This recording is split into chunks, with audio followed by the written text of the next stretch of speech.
प्रभुंक महान नामर गौरव हेउ।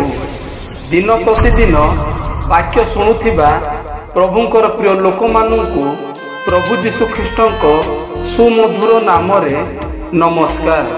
आसंतु आजी पिता परमेश्वरंक मुख निर्गत वाक्यरू पठन करिबा। तुम्भे आंभ निकटरे प्रार्थना कर, तहिरे आंभे तुम्भको उत्तर देवा। पुणी तुम्भर अज्ञात महत् और दुष्कर विषय मान तुम्भको देखाइबा।